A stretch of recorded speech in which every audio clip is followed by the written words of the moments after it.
All right, we know you've been waiting to hear more about this game since it was announced back in April. And now it's time for a deep dive into the world of Vikings. My name is Julien Laferrière, and I'm the producer of Assassin's Creed Valhalla. So a couple of weeks ago, we announced Assassin's Creed Valhalla, and the reaction from the fans was just amazing. The time period of Vikings is really, really inspiring. When we did our research, we found that, they were not mindless barbarians.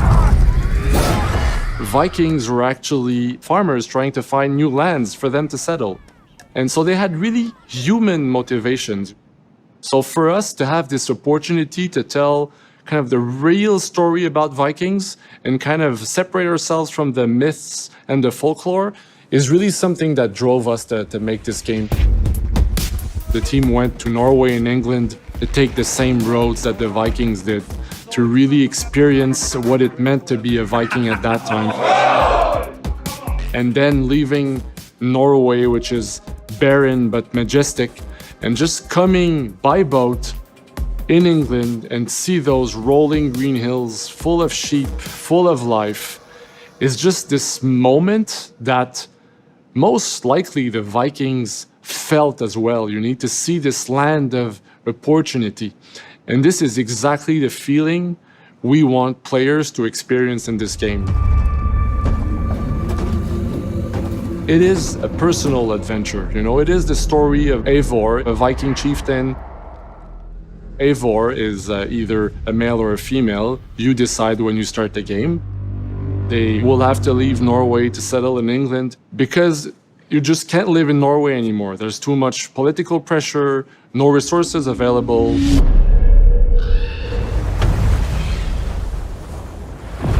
Obviously, in England, it's full of Anglo-Saxons and other people, and they don't really want you there. So you will have to fight your way there to kind of build your own settlement and see your clan prosper.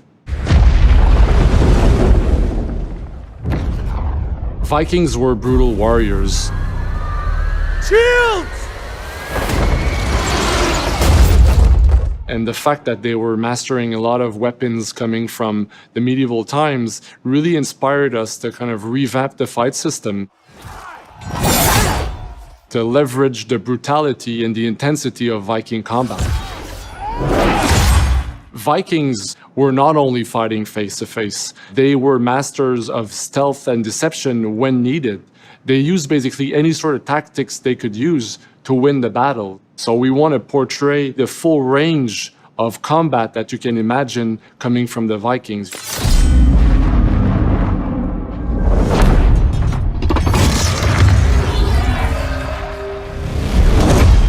We are very happy to finally be able to show you the game we've all been working on.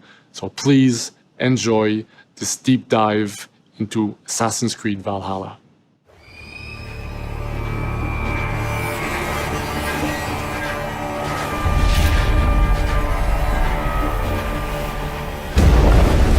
In Assassin's Creed Valhalla, you will relive the epic saga of the Viking invasion of England.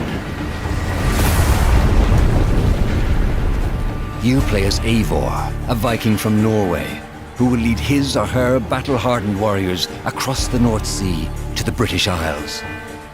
Eivor is driven by an ambitious goal, to build a thriving Norse settlement in a hostile land. For the good of our clan, it is time we go a Viking. Today we raid, that tomorrow we may build. England is a dark age tangle of broken kingdoms and warring dynasties, a land of opportunity and riches. As you prowl England's rivers by longship, you may raid locations you spot from the shoreline. Ground your ship and blow your horn to lead your raiding crew into battle.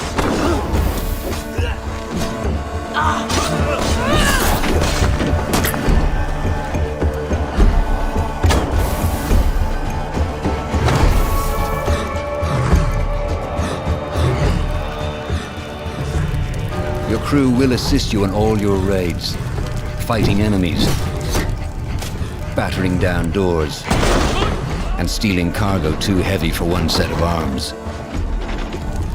Whatever riches and resources you pillage may be used to develop your settlement, giving you access to useful services, better tools, and new settlers.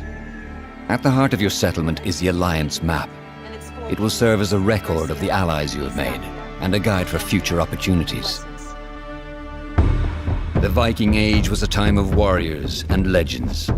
In Valhalla, you will find the largest variety of enemies ever assembled in an Assassin's Creed game. Every archetype offers a unique challenge. Some will coordinate with their allies for special attacks, while others will use nearby objects to their advantage, including the bodies of fallen warriors. To face these attacks, you must find and exploit your opponent's weaknesses to gain the upper hand. Take the fight to your foes with a host of brutal new combat abilities. Snare them with a Viking harpoon. Pummel them with throwing axes. Incapacitate them with the new stun system to keep them at a distance, or finish them off.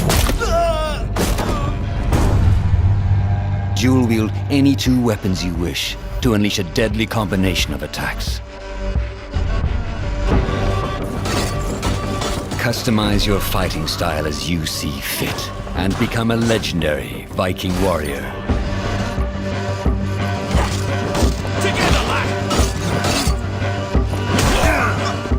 All combinations of weapons are available to dual wield, including two shields.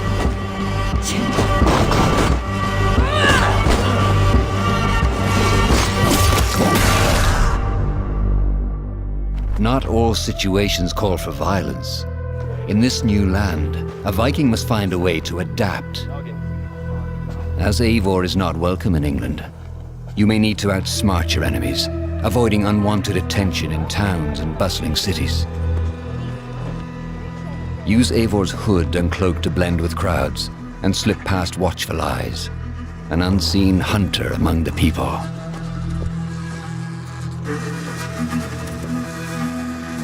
From capital cities and villages to the dense forests and rolling hills of England, exploration is vital to keeping yourself sharp. You must feed off the land if you hope to endure. Hunt and forage to replenish your health and fortify your equipment. Search pagan temples and Roman ruins for new activities and challenges to strengthen yourself and your settlement. The more you explore, the more of England's secrets you will reveal. Ravens, show no mercy! But as you push deeper into England, the enemy will push back. In a series of climactic moments, Assassin's Creed Valhalla will feature massive assaults in which you will lead Eivor's army into battle against heavily guarded Saxon fortresses. Today, we will reclaim her. Today, we fight for your land.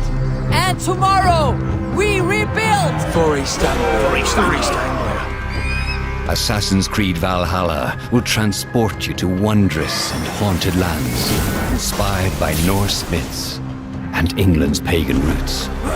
It will challenge and surprise. Thank you, Matt. With unforgettable characters, thrilling triumphs, and tragic losses, giving you the chance to live your own Viking saga.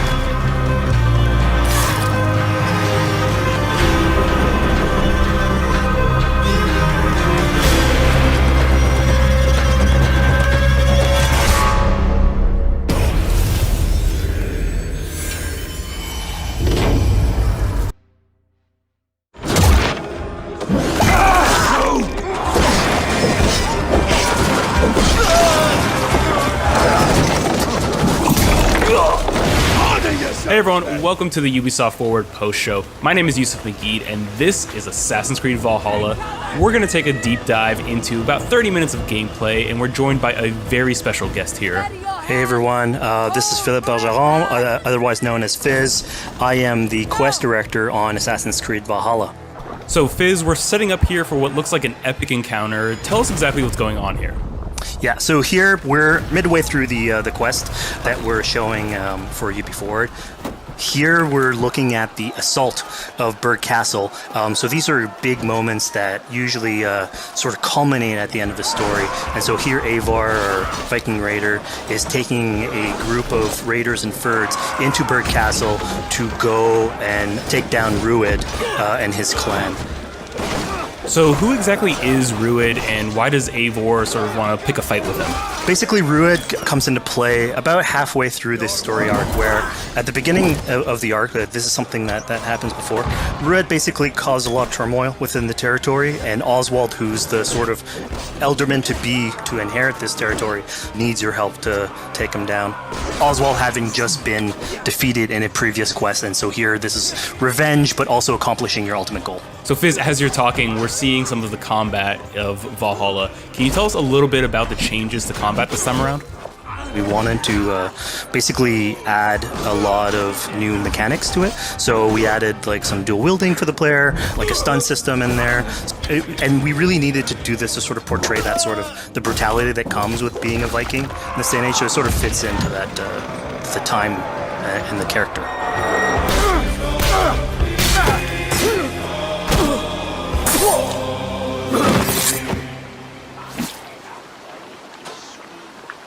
Oswald. He lives. Oswald lives! Eivor, is that you? Shut your arse, twig spine.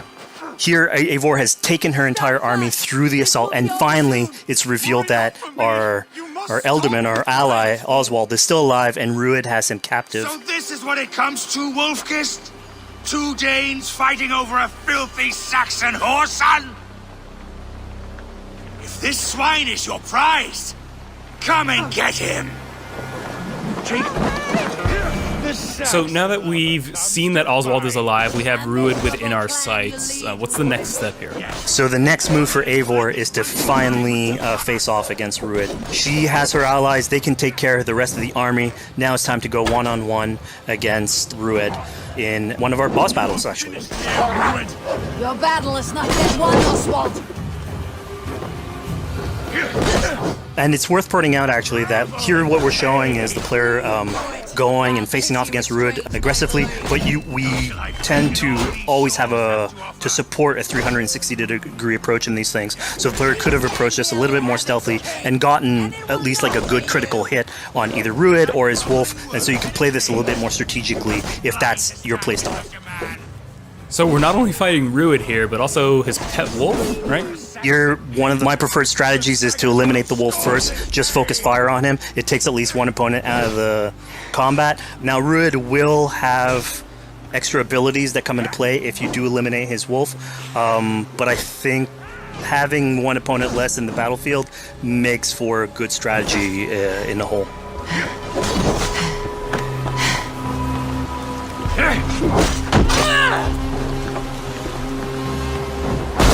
Your efforts. Only the cold dark of Niflheim awaits you. Valhalla is my destiny. That fate will not be met today. Why doesn't they should be roomed, Wolfkist? Made thralls, not treated as equals. We are better than this. Than all of them. Do not drag me down to the sewage you wallow in. Why does a Dane fight tooth and nail for a Saxon? You'd throw in with these wastrels? These arrogant swine? Eivor, no! He should be tried before God, a lawful assembly. All right, so we've defeated Rued, we freed Oswald. What comes next? Oswald, in this case, prefers for Rued to be kept alive, and so you basically have to choose, are you going to go against his wishes or stay true to your nature? So we have this choice to make, but before we get into that, I want to rewind a little bit because we just did this big, grand assault, but Eivor couldn't have done it alone. She clearly had to recruit some folks along the way, get some troops, get some allies. So let's actually rewind and see how we went about first gathering those troops. Right, so when coming up to an assault, it's a game of numbers. Eivor can go into pretty much any location and be a stealthy Viking, eliminating some of the assets, which ultimately would be a strategy. You can do that and you'll have some of the ingredients or of the assets there that will have been sabotaged, but you still need an army. So here what we're seeing is Eivor going around the countryside and raising what we call a fyrd, which is the men and the women of the territory who come up and fight in the name of a king. So here Eivor is going around and trying to convince people to fight in the name of Oswald to finally take down the oppressor that is Rued. Defending East Anglia, defending you. Will you not do the same? What? Die in defense of a lost cause? Yeah, so she's really using like the image and like the leadership that Oswald had, what he meant to the people. In his name, she's going to recruit these people. Pretty words, Dane. But the men of Theovard have their own battles to fight. So we're told by this Reeve that there are troops, there are allies that he could add to our cause, but first we sort of need to do him a favor, is that right? Yeah, so obviously these people have been run down by Rued and the impact he's had on the territory, so I think a lot of these people have sort of lost hope. And so you need to show them that there is hope. And so here Eivor is basically helping them take back one of their prized locations by taking a couple men and raiding a nearby township, basically taking it back for the people and showing that there's a reason to continue fighting and then get them on your side.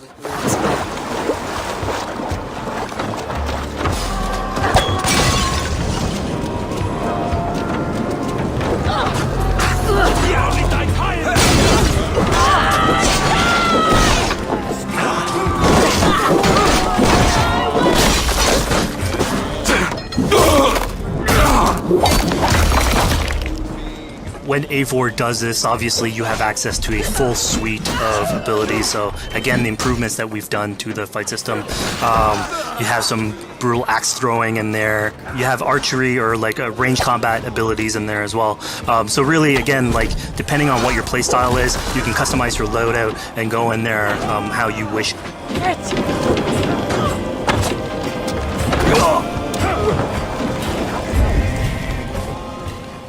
Fizz, we just saw this giant pulse go out. What exactly was that? So that is what we call the Odin sight. The Odin sight is basically our interpretation of the eagle vision from previous games, and we thought it was good to sort of bring that back.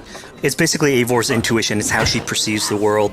When player uses that, it'll highlight basically interactive objects, like things that will bring her an advantage. So we'll have arrows, like health consumables that are in there. So it really is like a good way of sort of understanding the world and showing you like things that you can go and touch. Yeah, I mean, speaking of things we can touch, we just picked up this awesome new weapon. It's something we wanted to play with on Assassin's Creed Valhalla, where we have fewer weapons in the game, but you can invest in them more, so they become your weapon. And so depending what your preferred playstyle is or your preferred weapon type, then you can go and choose, I'm gonna fight with this weapon and invest heavily into that. Not only are we looting weapons, but we see something here called the Book of Knowledge. Can you tell us a little bit more about that? They unlock skills for the players. So here you can see the Valkyrie dive that has just been unlocked. We have these spread out throughout the world, so again, to promote exploration and discovery. As you travel through the world and you explore locations, you can find these books that will add abilities that you can go and invest in, put into your loadout, then go into the different locations with the different quests in the game and use those depending on what your playstyle is. Now we've recaptured this village, we've secured more troops for our assault. Let's jump back now and figure out what we want to do with Rued. The rightful king of East Anglia has spared your life today, and so it will be.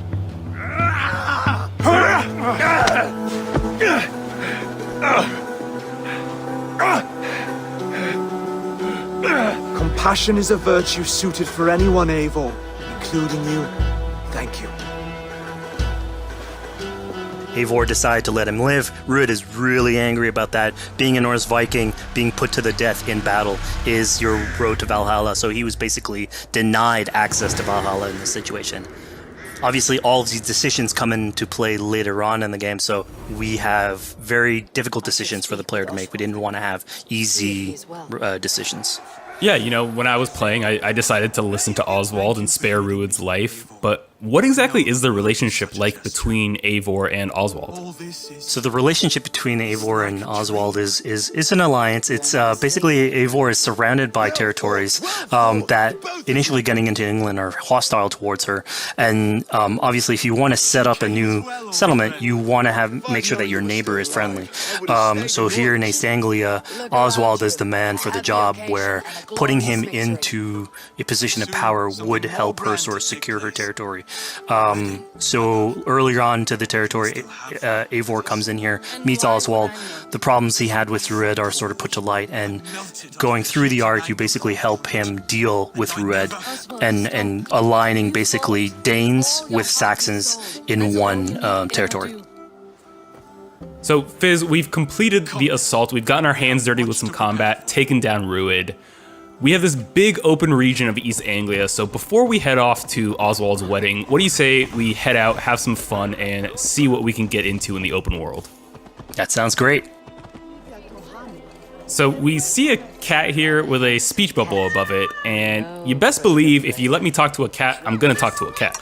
Yeah, these are some of our some of my favorite moments actually in the game, where we put out a whole bunch of events throughout the territory.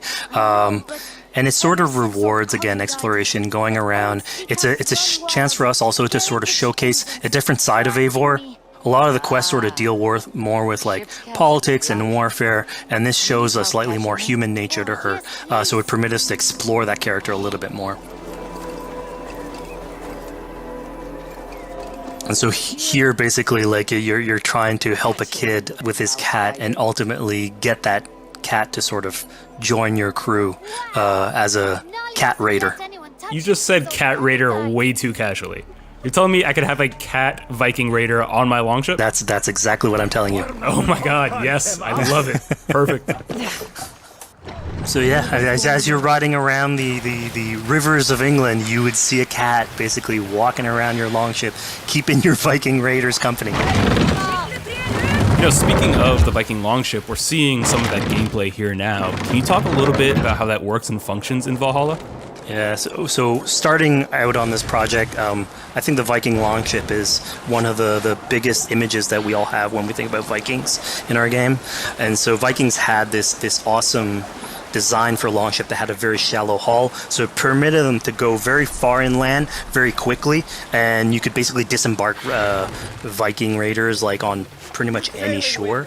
We added that into the game, where you can basically sail up to any location and then just decide to disembark with your guys and raid a location, loot all its treasure, get back in the ship, and then continue sailing down the river to your next opportunity. So I know past Assassin's Creed games allowed for songs and things like that to be sung on ships. Will Valhalla have a similar version of that? Yeah, so this is something we actually wanted the crew of your ship to become like your home away from home. So we added stories and songs into the ship. So basically, as the player is going around, you could decide to have your skald sort of sing a song for you as you row down the river. But you can also decide, depending on who the raiders are in your ship, to hear more about their life. So you can actually queue up stories, and they'll give you a little bit more background on who they are. So you get to know your sort of fighters as you're traveling around the world, which is a cool moment. So here we're seeing a bit of a different view. What exactly are we looking at? We had this on previous Assassins, where you would like ride on your horse, and you could pull out, have the horse sort of follow the track. We have a similar thing for the ship, where you can put up your sails. It's cruise control for the ship, so you can pull back, take in the scenery, listen to some songs or some stories, and just take it all in.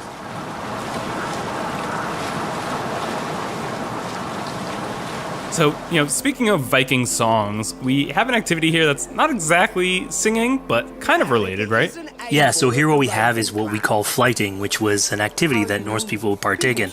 They would like to have a battle of wits and sort of poetry, where insults would be thrown back and forth between each other. The idea was to try and have a good insult, but also to have a good rhythm and a good rhyme in there. So it's basically a precursor to rap battles.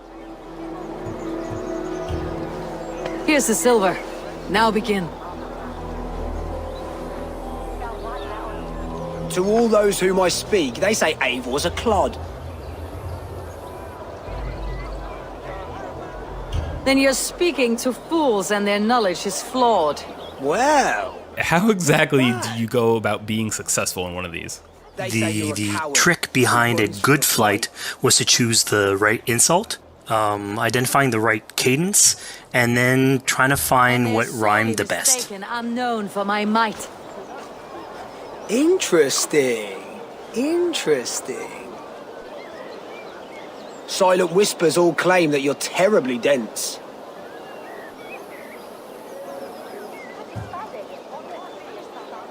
Then you've clearly misheard them. My wit is immense. Oh, you looked out with that one. Well, what a surprise. Eivor of the Raven Clan is a true talent. I'm shocked. Don't believe everything you hear, unless it touches on my flighting. Then heed every word. Take the coin. So now that Know we've only proven praise our will sharp henceforth tongue pass my and lips. wit, I think it's time for a bit more relaxing activity. So we're fishing here. Yeah, that's it. So we gave Eivor a fishing line, so you can actually throw out a line and go catch some fish.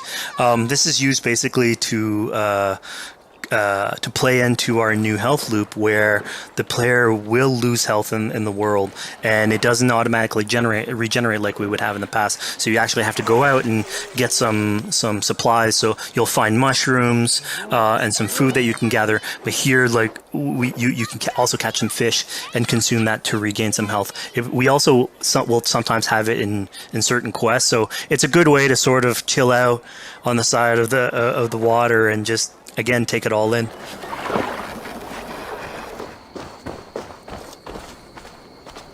So this is what we call one of our offering altars. So the idea is that you find these around the world and you make offerings to it. So it'll take like animal parts and stuff that you can find throughout the world. Here, what you're seeing, though, is sort of like a fancy version of it, where as you do your offering, you get interrupted by some kids that basically come and steal your stuff.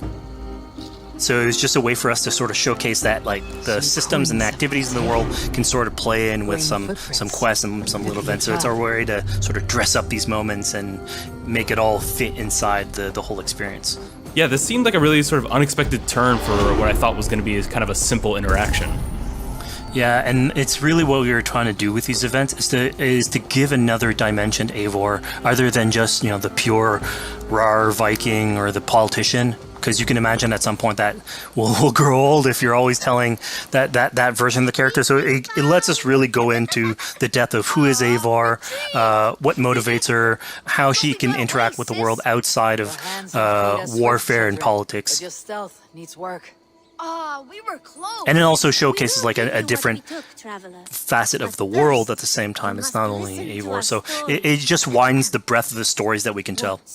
So who exactly are these two children? These are kids of East Anglia. They are going through tough times with whatever Rued's been doing to the territory. And so they're just here trying to survive and basically exploit the people that are there to make offerings. It was kind of nice to see that Eivor wasn't really necessarily upset at them for stealing, and, you know, after you talk to them, you have the choice of helping them. You can, you know, give them food, give them some money, or, you know, maybe just say, hey, good luck, on your way. Yeah, and then this is something we also wanted to do a lot. Like, so here we're doing an event, we do it in quests as well, but we want to give a lot of this agency into players' hands so that they can sort of shape Eivor a little bit, who she is, so it represents them a little bit more, and they can roleplay that a little bit better. And again, it just gives her like a little bit more humanity in these moments. This is what large walkers should do. Provide for small walkers.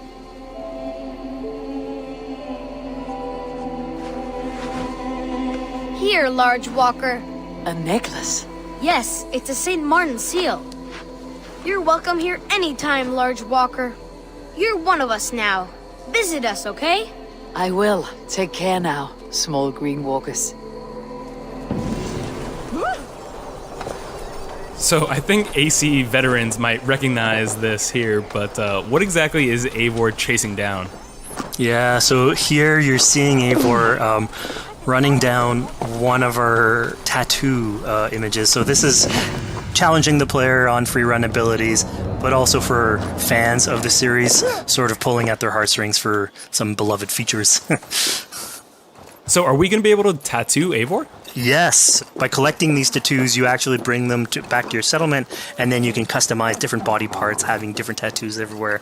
So again, another form of expression, and it's sort of to represent that Viking culture. Fizz, one of my favorite things when I was just out there exploring East Anglia was coming upon a house or a building and realizing that there was a chest inside, but that there was no easy way in. And in this case, I saw all the doors were barred, but I knew that because there was a chest in there, there must have been some way to get inside. So I went around the back and, found a way in. Yeah, I'm glad you actually caught on to that. You're pointing at something that we wanted to work on a lot on Valhalla, where we wanted the exploration to make you feel smarter. So we played a lot with puzzle solving, so making sure that every house that you find sort of appeals to you, like it draws your attention, and then when you want to come and explore, it's not given to you. You still have to work for it a little bit, so it'll challenge you on your observation skills, logic, just trying to find how do I get into this. So we play a lot with level design, quest design to offer challenges to players, and you basically come out of it like with a better feeling for the exploration, but you also get to see more of a story behind these locations, which we've crafted. So it gave us a little bit more time to sort of slow down the experience and tell a different version of a story.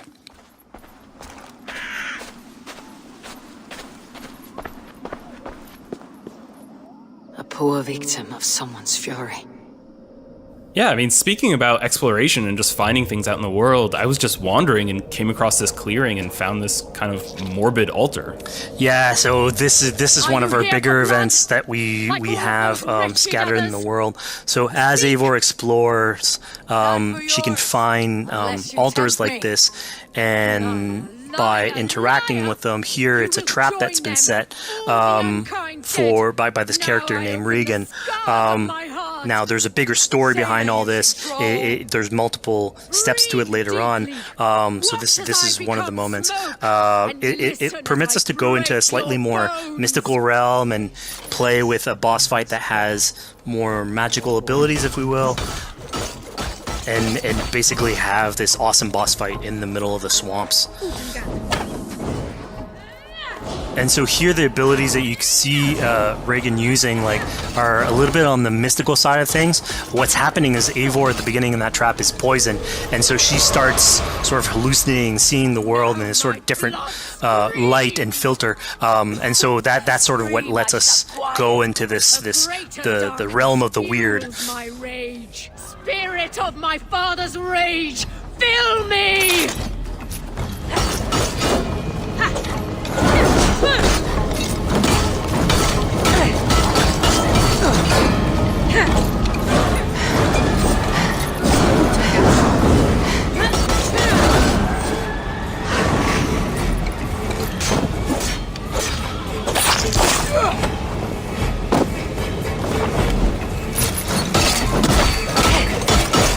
Enough of this crackling and bloodshed. Let rest your demons. So we just saw here that Regan belongs to something called the Daughters of Lyrium. Yeah, that's correct. By finding the other daughters, you'll get a little bit more backstory on who they are, so we don't want to spoil that too much. But it creates like a sort of greater story that is not on the main path in any way, but it is still very rich and adds to the lore of this world and actually plays into history. So we just had a really exciting, really intense boss battle. I think it's time for something a little bit more relaxing and calming now. Yeah, it's all about pacing yourself with the highs and the lows. So here we have a low chill moment of what we call building a cairn. So Eivor, as she explores the world, will find these sort of meditative areas where you have a pile of rocks that you could just stack on top of one another using physics. And I mean, yeah, the ultimate goal is to try and get the highest pile of rocks, but really it's about taking in the sights, relaxing, taking a step back, and building something. Together we stack stones into cairns. These? Yes. Think of this as a test of mind and wit. Stack the cairn stones high and wide into any shape you like. I mean, you can spend as much time as you want building these things, making them as high as you want, as weird as you want. I'm sure, like, a lot of these stuff will end up on the internet, like people comparing structures. And the cool thing is that once you've built it and you decide to get out of it, it sort of stays there. And so that's yours, right? And until the moment where you come back and you want to build a new one, it's sort of cool that we were able to give that to players to express themselves. At this point in the demo, we've explored East Anglia, we've met some children, we've broken into a house, we fought a boss, we've built a cairn. I think now it's finally time to go and head off to Oswald's wedding. Yeah, so this is the moment it's all been building up to. By the moment you get into the territory, it's sort of like mentioned by Oswald that he's trying to get married with his Dane lady. And so as you go through the arc, that's sort of like the underlying thread. Really, it's about Rued creating turmoil in the territory and helping Oswald sort of get above that and show that he's a good leader. And so you finally, after going through all of that arc, finally get these two together, go through their wedding, and you're invited to attend the ceremony. And then all the activities and fun times that comes afterwards. Yeah, as much as we've seen the brutal side of England, it's nice to see, the joyous side of it as well. Yeah, and it's something we really wanted to play on in Valhalla, where being a Viking is not only about being a raider or a warrior. I mean, there's revelry, there's feasting, there's partying that goes, and like if someone knows how to party, it's a Viking. And so here, this is one of our opportunities to sort of show what a sort of Viking gathering is. And what's cool here is it's a good alliance of Norse culture with Saxon culture, sort of smashing those two things together and building bridges. Yeah, I mean, what's a wedding without some drunk archery, right? Yeah, so like, anything can happen in a Viking event, right? Eivor, yeah, here, just get drunk, shoot some arrows. Barely a challenge. Steady all, and ready yourself for the wedding race. The king and his bride against all! My king!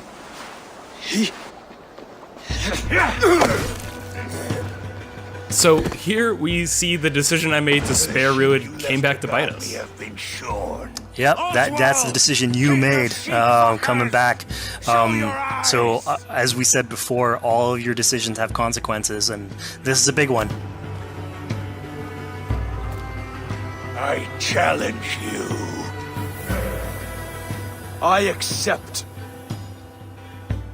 You're basically presented with the option to sort of step in for Oswald, fight the fight for him, or let him go and fight his own fight. Yeah, personally, I chose to fight myself because I thought Eivor is the type of person that likes to finish what she started. Plank by plank, and a dead king cannot keep his oaths. Let me finish this.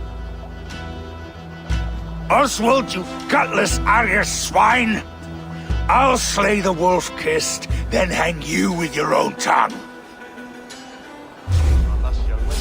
How does this encounter with Rued differ from our previous fight with him? So at this point, you've eliminated his wolf, so it's just him.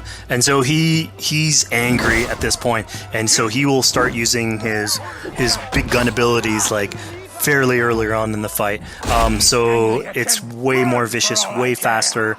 There's less strategy. He goes literally swords blazing at you.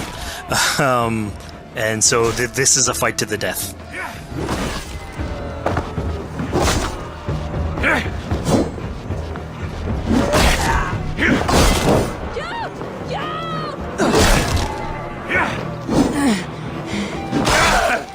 And of course here, like, this is a decision you made to go and fight him, but there's multiple outcomes to this scenario. You could have let Oswald fight his own fight and prove basically his station as the rightful leader. If you had eliminated Rued, obviously this would not have happened. It would have been a slightly more joyous occasion. But ultimately, in all scenarios, you still have an alliance with Oswald. He's proven to be the right leader for this territory and to be a good ally for you. Anglia a great service. I promised you an alliance, and now you have it. And one day I will need you to make good on that alliance. So we're about to take off from the wedding, but Eivor decides it's a good idea to check up on her friend Finner. Yeah, so Finner is probably one of the more recurring characters in this arc. You get to meet him very early on. He's a very endearing character, sort of used to have a Viking life, sort of misses it, and going through all these adventures together is sort of like lights that fire back, and so he's willing to join you in your raiders. So he's one of many raiders that you'll encounter in the game, and you can sort of recruit, bring back home, and then have them sort of join you on your adventures on Longship. He can tell you these stories that we're telling you about. You get to know a little bit more about him. So again, it's a fun way to sort of discover more about these characters that you meet and bring them along for adventures. Together, I'll gather my things. Well, folks, we've come to the end of our Assassin's Creed Valhalla playthrough. Fizz, thank you so much for joining us. When and where can people play it? Assassin's Creed Valhalla will be out on Xbox Series X and PlayStation 5, and is coming to Xbox One, PlayStation 4, PC, and Stadia on November 17th.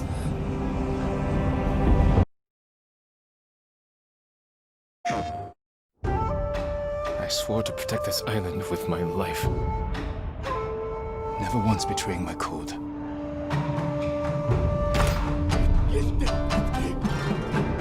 Until today.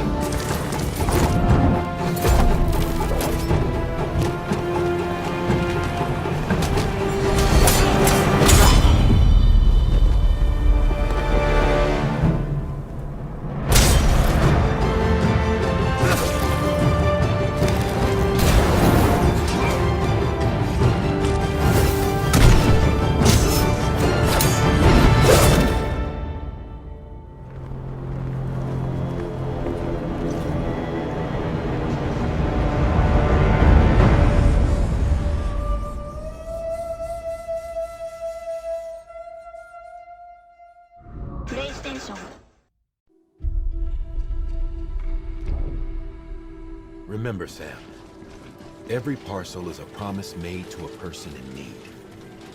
And they're counting on you to deliver.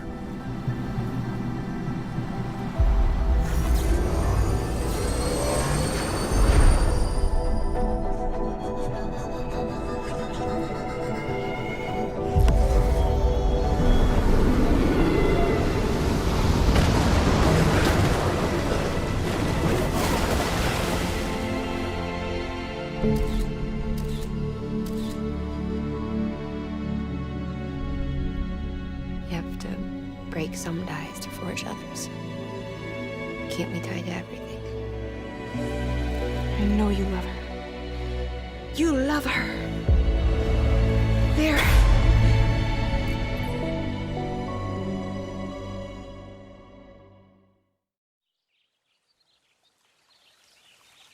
Hail to thee, O Scholomance, the magic school of your legacy of glory shines. May they stand forevermore.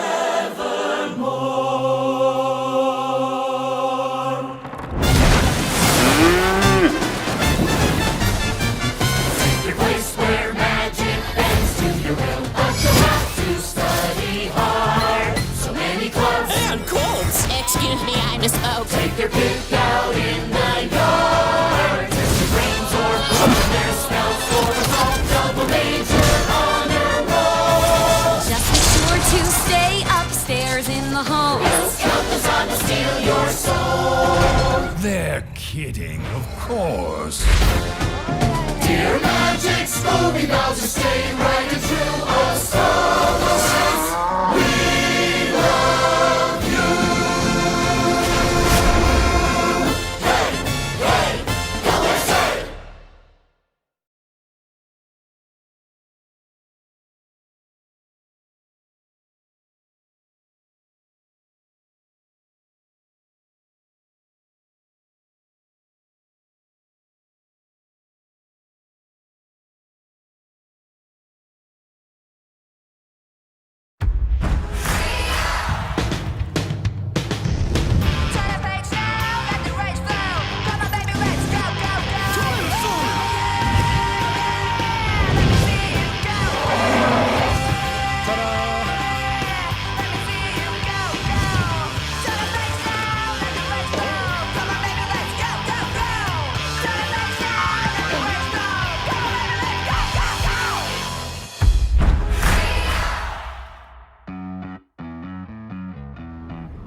I'm Megan, and I lead Stadia's user experience research team.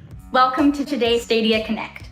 You just saw some of the incredible games you can start playing right now with Stadia Pro. Today, we'll show you even more games coming to Stadia and give you a close look at some new games arriving later this year from Stadia Games and Entertainment. But let's start with those Stadia Pro games you just saw. You can play all of them today for free with your Stadia Pro subscription without having to buy expensive hardware. We're adding new games to Stadia Pro every month, and players who have claimed games with Pro since launch have scored more than 24 free games.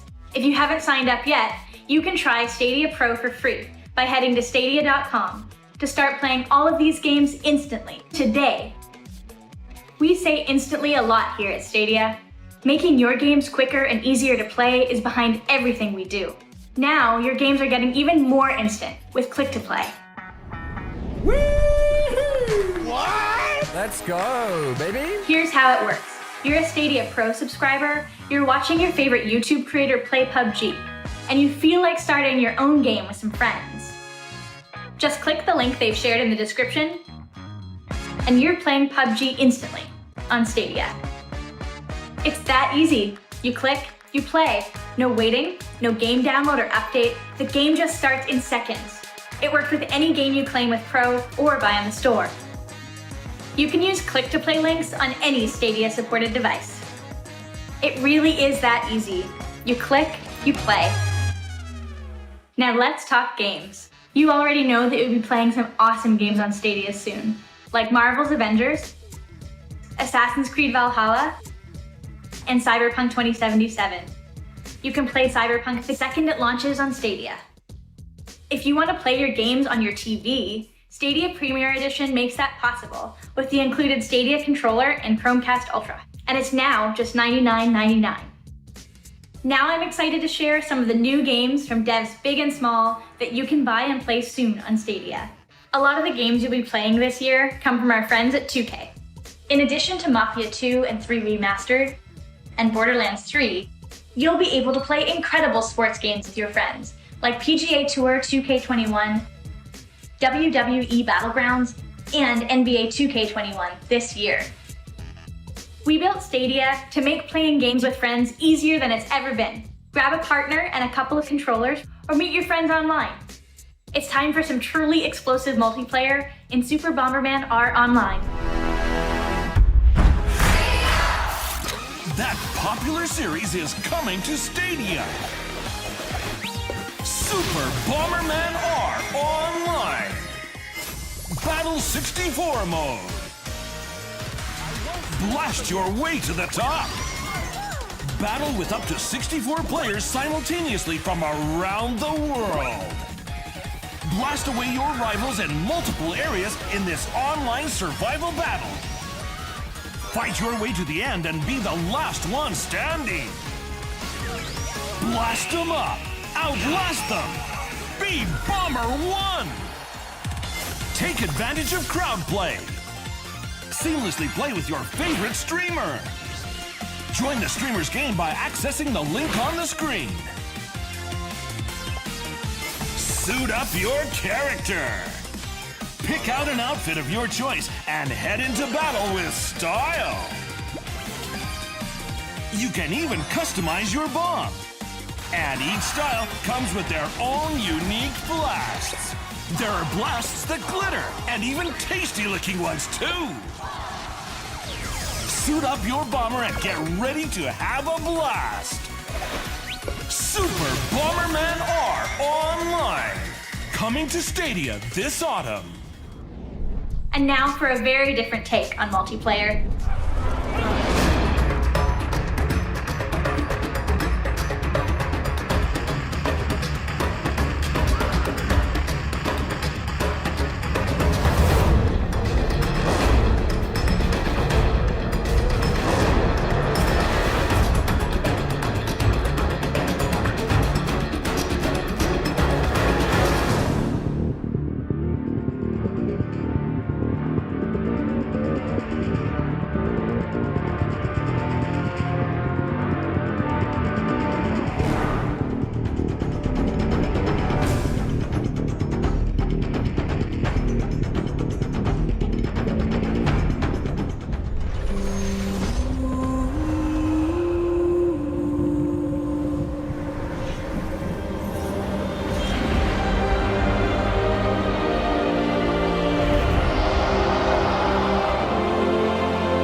The Elder Scrolls Online came out last month on Stadia, free as part of Stadia Pro. It's only free to claim until July 16th, so add it to your collection today, and you can keep playing as long as you keep your Stadia Pro subscription. After the 16th, The Elder Scrolls Online will still be available to buy in the Stadia store. If you've been questing across Tamriel for years, good news. The Elder Scrolls Online on Stadia supports cross-play and cross-progression with PC and Mac. That means you can take your experience, items, and friends with you, wherever you take Stadia. Ready to play right now? You can click to play with the link in the description. Next up, more adventures from gaming's most serious action hero.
This next game is totally original, absolutely weird, and just as much fun. Sing your way through one hand clapping.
As the last remnants of humanity destroy themselves,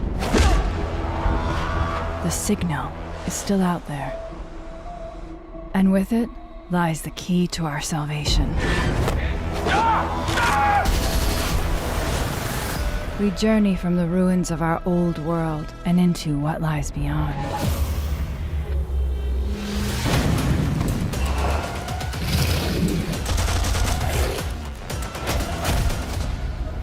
The things I've seen, even I do not believe them. Where I am taking these two, there's no coming back. You think you're dreaming? What the? This is real. Get on!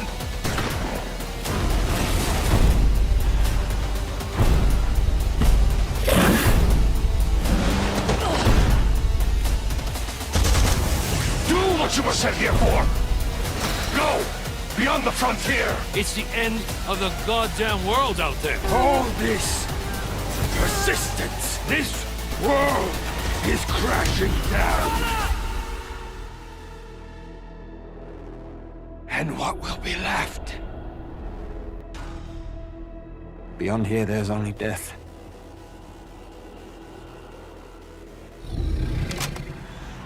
I'm finding that signal.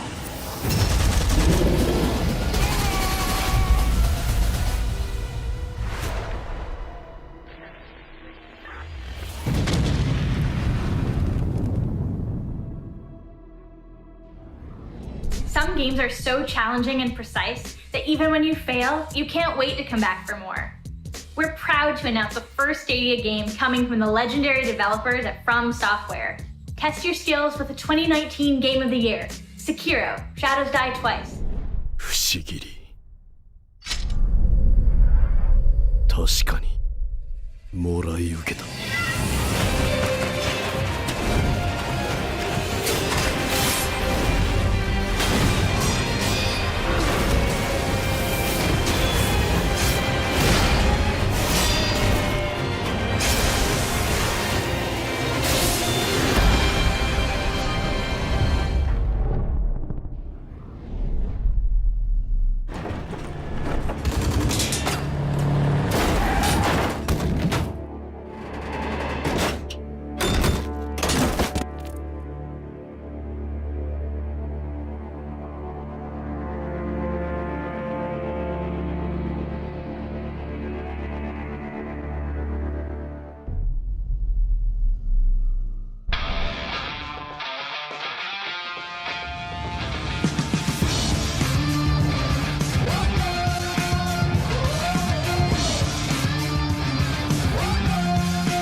Those are just some of the games you'll be playing on Stadia in 2020 and beyond. Now here's my teammate Kohelet to tell you more. Hi, I'm Kohelet from Stadia Games and Entertainment. Our team creates and publishes games for Stadia in partnership with some of the most talented studios around the world. We're excited to announce just a few of the studios we are working with. Harmonix, the masters of music, delivering rhythm and passion to everything they do. Uppercut Games, specializing in environmental storytelling and boundless creativity. And Supermassive Games, the masters of horror gaming, bringing 10 years of award-winning expertise to Stadia. Later this year, we'll be sharing more about what these talented studios are working on. But today, we're thrilled to give you a look at two of the games coming this year from Stadia Games and Entertainment. Let's start with a new creation from the shooter specialists at Splash Damage. We're proud to introduce Outcasters.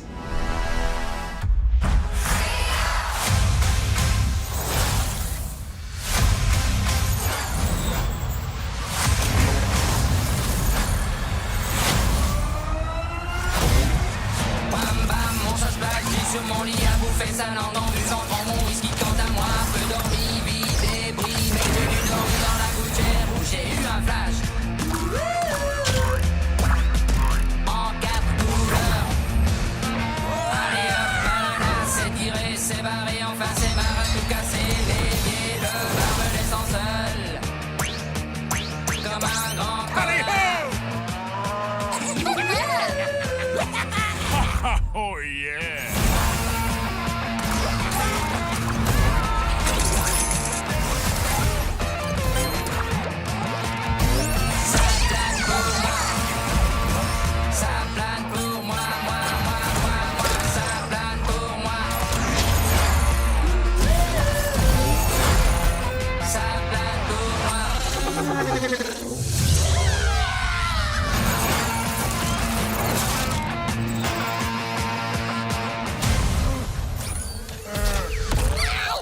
We'll be showing you much more of Outcasters this fall. But now, let's take a look at the return of a revolutionary tower defense series from our friends at Robot Entertainment. Get ready to play Orcs Must Die 3.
You can play Orcs Must Die 3 for free right now.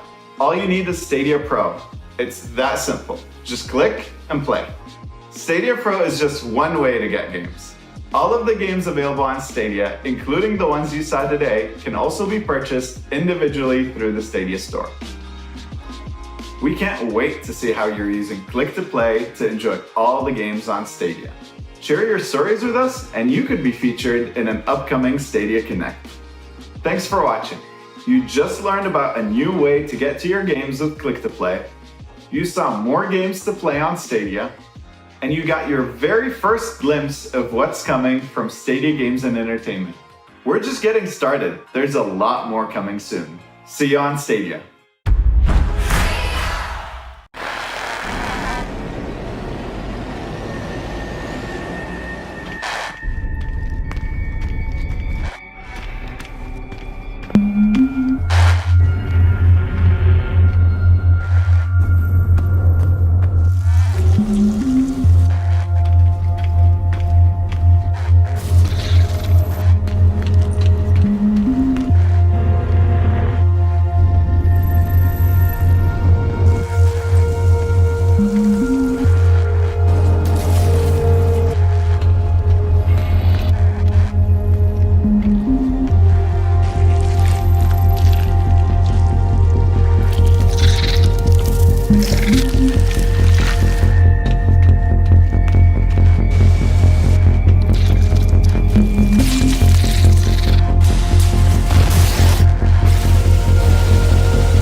I can see your fate.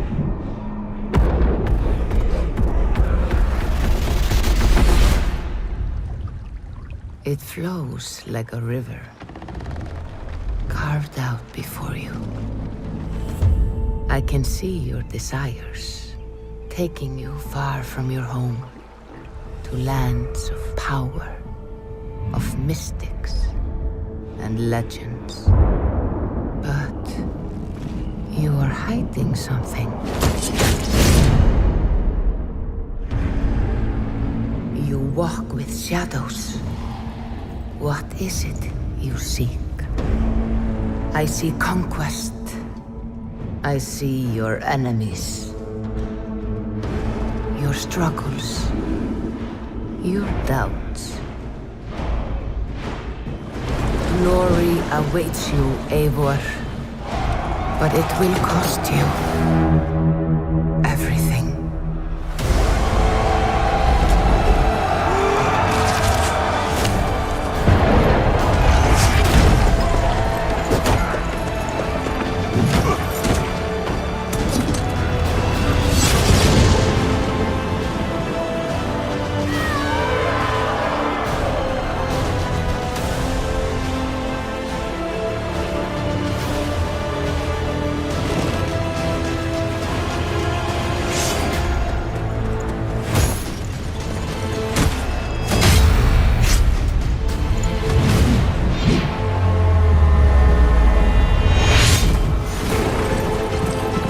I can see all of it. Blood and flame. Loyalty and family. Betrayal. Hunger. There is a war within you. And glory will not be enough. Assassin's Creed Valhalla, available November 17th.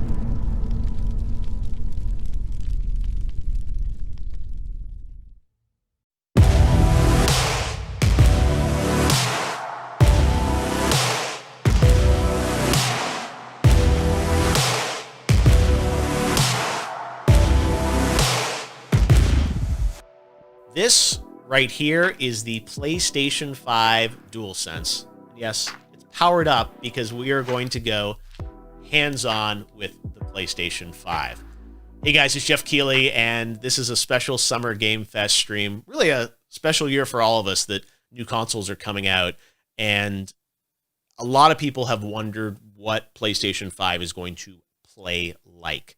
A big part of that is the controller and the experience of playing games, especially because this controller is a little different than the traditional DualShock. And I've got that here, my PS4 Pro DualShock. This is a form factor that really has been around since the original PlayStation, in various different forms. There weren't analog sticks back then. But the DualSense introduces a couple new innovations, and having played it here for a couple of hours, I'll kind of summarize those for you before we get into some gameplay. The big things that I've noticed are the adaptive triggers, the L2 and R2. So outside of the game environment, you just kind of pull these down like any controller. But when you're in a game, there's actually the possibility to create tension points or haptics inside of these adaptive triggers. So imagine pulling this down and feeling the pressure from a bow in a bow and arrow, or even in an action game, pulling this down and feeling active reload points, where designers can actually create tension points as you pull this down at certain percentages, and give the player feedback. So I think that's a unique sensation that is going to have a pretty big impact, I think, longer term on gameplay. The other thing inside of this controller are the haptics. So PlayStation had Rumble for quite some time, but the haptics add another layer to the experience. It's not just sort of one rumble point. So it's not just kind of on or off. There's the ability to create other sensations. As you'll see in this demo I'm going to show you of Astrobot's Playroom, you'll see what ice feels like, what sand feels like, and different surfaces. The other thing that I've noticed is that the speaker in the DualSense, it feels like it has much more range than the PlayStation 4 speaker, and it often directly ties into what's happening with the haptics. At least in Astro's Playroom, there's much more variety in the types of sounds coming out of the speaker. And I'm sure every game will use it differently or may not use it as much. But at least in this demo, you really do sense that there's a lot going on with the haptics and there's sound that ties into it. And then when you combine that with the Tempest 3D engine in PlayStation 5 for the speakers, the sort of harmony between the controller sound and what's happening in the PlayStation 5 is really, really unique and interesting. So those are the things I noticed in it. Some people have asked also about, like, what's the weight of it? What does it feel like? Compared to the DualShock for PS4, it definitely weighs a little bit more, but doesn't feel substantially heavier. And if anything, I think it actually has a little more heft to it, in a good way, that it feels more structured, and there's more sort of inside of it. So centered, but definitely feels good to me. So let's talk about what we're going to play today. What we're going to check out is Astro's Playroom, and that is the game that comes packed with the PlayStation 5. It is pre-installed on the system. You don't even have to download it. And it's not just like a tutorial demo of 15 minutes. It's a multi-hour game. We're going to get to play one section of it today. And I think the reason we're playing this is because it comes with the system and it really showcases the controller. So, of course, everyone wants to see what Horizon Forbidden West looks like on the system. And this is a demo that is focused, I think, more on the controller and the haptics and the adaptive triggers versus trying to showcase the power of the SSD or, the true graphics horsepower of PS5. So that's all stuff we can look forward to. We've seen those games, at the event, and they look spectacular. So that's another aspect of PS5 that I'm sure hopefully we'll get to see more of in the coming weeks. But at least right now, we're going to look at the controller and how that relates to gameplay with Astro's Playroom. So let's call it up here and go hands-on live with PS5. So you can even hear the sound of my bot walking around. So full 6 degrees of motion as always. Looks like I'm going to have to flick up here on the pad to release my bot. And we are in CPU Plaza. The thing about this game, as you will see in this demo, there are a lot of references to the history of PlayStation. So Cooling Springs is the area that is open on Jeff's demo of this game. And we are going to jump in here and just go through this experience with the bot. All right, so we're on the beach here. There are beach balls you can play around with. There are some bots enjoying life, sunning themselves, bought on vacation here. Should I disrupt them? Let's do it. How rude of me, right?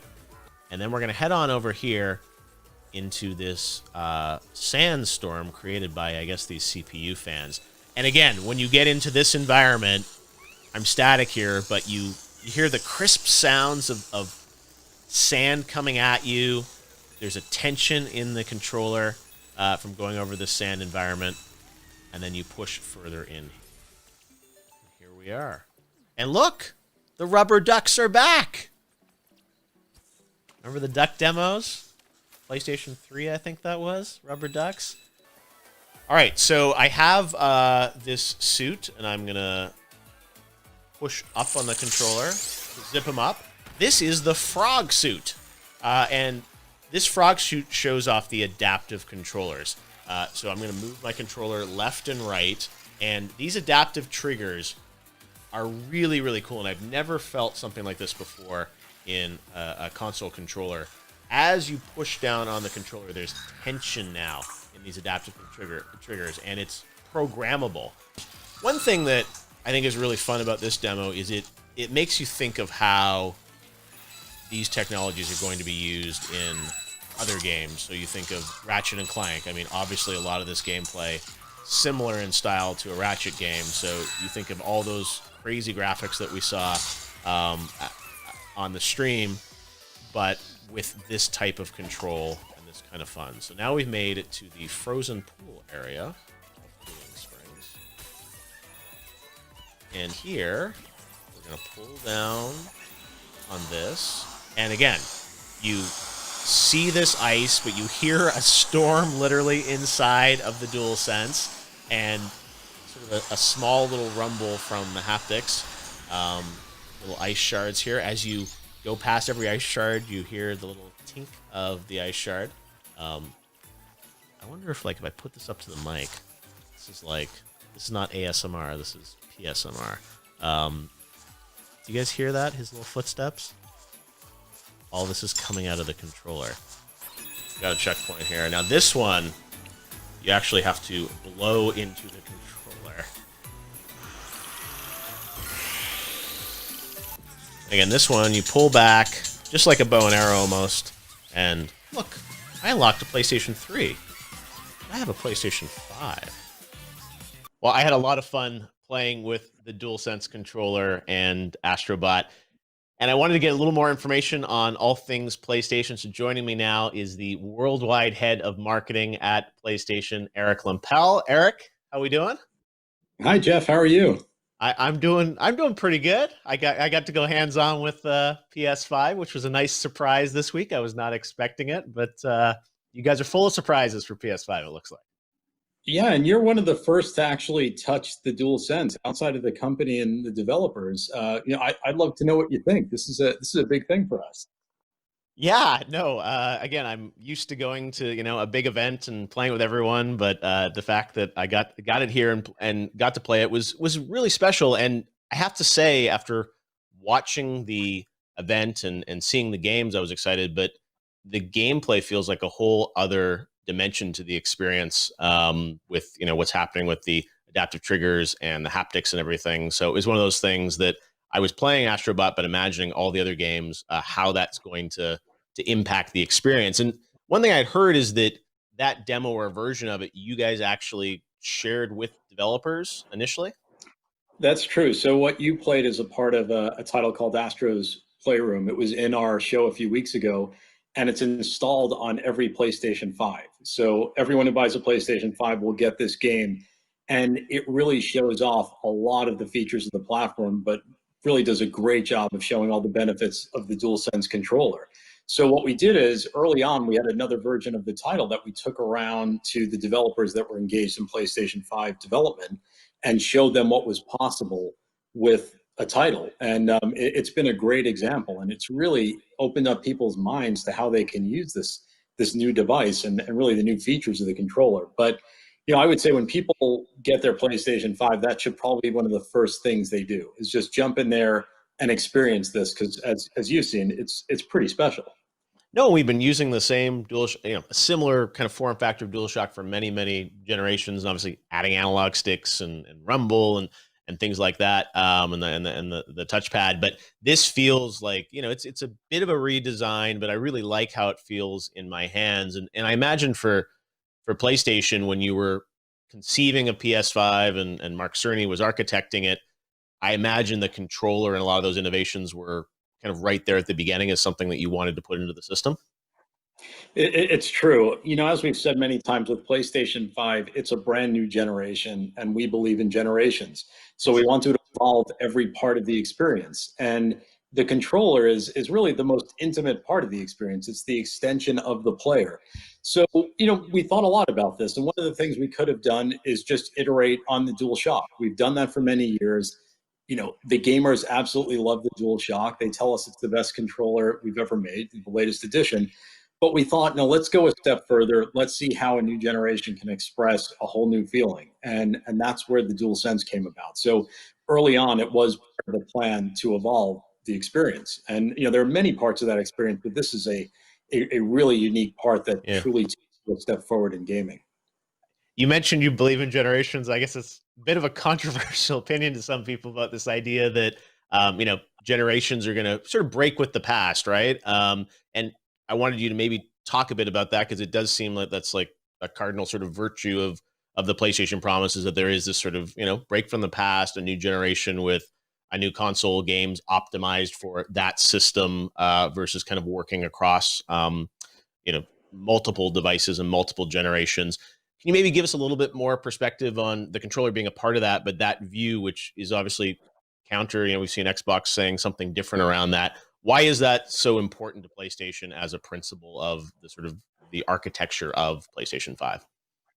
Well, specifically for us, a big pillar of our company is innovation. It's a pillar of Sony Corporation. It's also a pillar of the PlayStation company. And, we are always trying to push the boundaries. We push the boundaries of play. That's what we say internally. We want to excite gamers. We want to deliver new experiences. So as we go into a new piece of hardware, it really has to check the box on a lot of different areas to fulfill those promises. And a lot of developers about this. We've gone out there, we've talked to people about what they want in a next generation console. And really to do that, you've got to deliver a lot. And I think what's really unique about the DualSense is that it plays into another one of your senses. But we're covering a lot of the senses with PlayStation 5. I mean, first and foremost, I'd say in gaming, for the history of gaming, the first sense is seeing. It's all the visuals, it's the graphics. And naturally, with every generation, the graphics improve. And with PlayStation 5, we're taking a leap forward there. And then there's sound, and we're introducing a new form of 3D audio, which will be really powerful no matter what you're playing, no matter how you're playing. And then the next piece is touch. And, touch has been around for a while. We've had force feedback. Of course, we've had different types of force feedback and rumble in the DualShock, but this takes that to a whole new level. Similar to what gamers have expected from other generational shifts, this brings it to a whole new place. I mean, it's haptic feedback. It's these adaptive dynamic triggers. I mean, something no one's ever experienced before. And it really brings you closer to the game. And, the biggest joy for us is putting this in the hands of developers, because developers want to push the technology as far as it can go to tell stories and really bring the gamer into their worlds. And we believe, all of these things combined, as well as all the other great PS5 features we spoke about, really lead to a next generation experience. And in many cases, we can't take everybody with us from previous consoles into that experience. You need new hardware. You need new devices to experience what these developers want you to experience. And I imagine, PS4, there'll still be games coming out for it. I mean, it's not like the pipeline stops there, but there's this sort of new set of experiences that will be exclusive to PS5, right? Exactly. PlayStation 4 is a big part of everything we do, and it will continue to be a big part of everything we do. There's a lot more to come on PlayStation 4. I think most recently we're seeing, some of the greatest titles this generation have released in recent weeks, but that will continue. And again, PlayStation 5 is the next generation product, but again, we've got a lot to come for people on PlayStation 4. Still a ton of life in that product. When I was playing Astros, one of the things that my mind started racing with was thinking of how this is going to apply to a game like Ratchet, because sort of similar gameplay style, but with the audio, the speaker in the DualSense, and the haptics and the adaptive triggers. One feature we haven't talked much about is the SSD and that sort of input output on the device, and how that's going to allow a lot of interesting things. And when I saw the event in June, that Ratchet trailer just blew me away with like jumping between those worlds so quickly. And could you maybe talk a bit about like that feature, which I didn't really, Astro's not a game I think that really is dry, needs the SSD to function the way it is. Can you talk a bit about the SSD and how that's going to impact the experience? Sure, sure. And this ties back nicely to your question about generations, because when you look at a game like Ratchet, and we've talked about a lot of different features today, and as you mentioned, we haven't mentioned SSD. That is another thing that will make the whole gaming experience different. It'll make it better, but it also allows the developers to do new things. It isn't just about faster loading time. And you take a great developer like Insomniac, and they found a way to say, okay, look, here's a game that could only be made on PlayStation 5, on this generation, using this technology. A lot of what you saw in the show, jumping through those different worlds instantly, just can't be done in most cases. And it needs new hardware, it needs new power. So that's something we're looking forward to. I mean, all of these things come together. You combine that with 3D audio, with a controller, ray tracing. I mean, these are great experiences, and these developers know how to harness every piece of those features to really bring you a unique experience. And that really speaks to what next gen is for us. So that Ratchet game, like, couldn't be done on PS4. I guess if you did it, you'd have to fundamentally change the kind of the architecture and the gameplay of it. You would have to change it. You would have to change the way the game works. It would be a different experience. According to everything that Insomniac have told us, this hardware allows them to deliver on this vision. They could not make it. If they did, it would just be different. You would be playing a different type of game, and the experience would be different. Yeah, no, I have to say, after playing with the controller, DualSense, and the experience, I definitely got a sense of where you're taking things moving forward. And let's talk a bit about that, because you guys had the big event, so many great titles. I think gamers are very excited about PS5. I think we saw even this week there were rumors that pre-orders were happening and the Twitter lit up. I don't know where these rumors start, but I have to ask you, like, are you about to press the button now for pre-orders? Like, when can we expect to get our PS5? No, definitely not now. We don't know what happened there. We had nothing to do with it. I got a message from someone saying people are lining up at stores, and we had no idea why.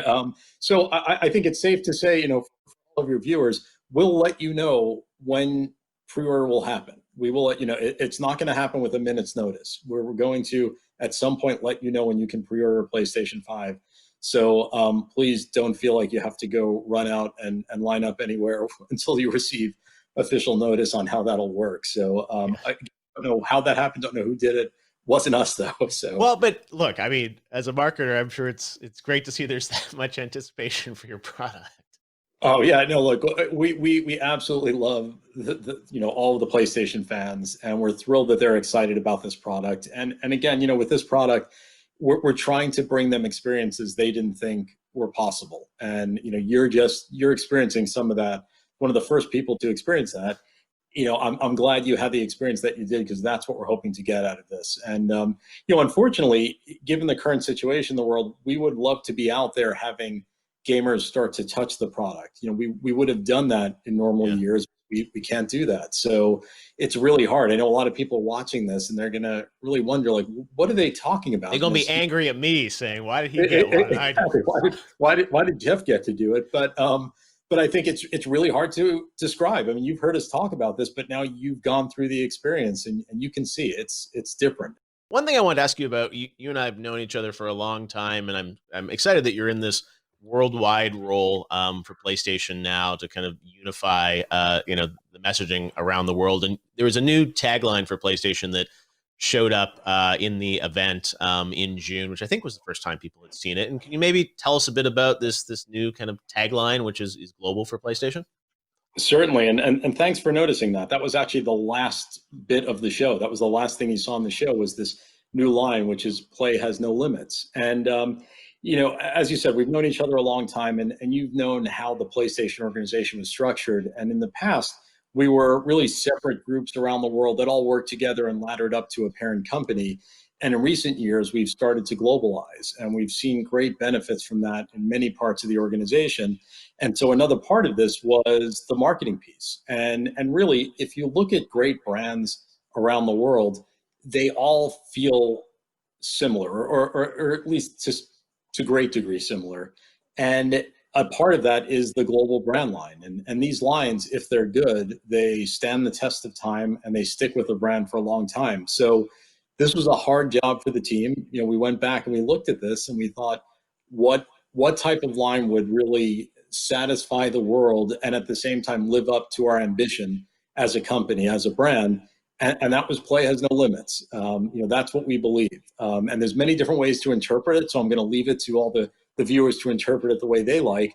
But, you know, for us, it is really about speaking to innovation and speaking about new experiences that you can have with PlayStation that you never expected. And really, it's how we push ourselves. You know, we don't constrain ourselves. We want to push the limits of gaming all the time. And, you know, right up to the end of everything we do, we're constantly pushing to deliver something new, something best in class. And I'm excited about this because I would say, Jeff, you know, you've been around the industry for a very long time. I would challenge you to name all of the PlayStation taglines this past generation around the world. You couldn't, because there were a ton of them. I was going to say, I know greatness awaits, but beyond that, it's like, I don't even. So there were a lot of them, and it, you know, that's why we really wanted to get this together. And of course, the line will be localized. Was it for the players, I think, or something in the UK, maybe? For the players, exactly. Was the line that was used across most parts of Europe, but there were a lot more than that. So we looked at this and we said, no, let's get one line that solidifies the brand. Also, look and feel of the brand is changing slightly. You saw some of that during the event a few weeks ago, and that will also be global. So we'll be a very strong global brand. Well, again, there's a lot of love for PlayStation and what you guys have teased us with PS5 this year. I think it's been such an interesting rollout of, you never know when something's going to pop up on Twitter, or the box art itself was sort of like trending when you put out the Miles box. So who knows what's next? I can't let you go without everyone online wants to know about, like, are we going to get other colors of controllers or consoles? I imagine for launch, it's like hard enough to get one out, but is that on the roadmap? We'll talk about it at some point. Right now, we you know, it's, as you mentioned, it's a hard enough job to get the the unit that we've showed out. So, but we'll talk about it at some point.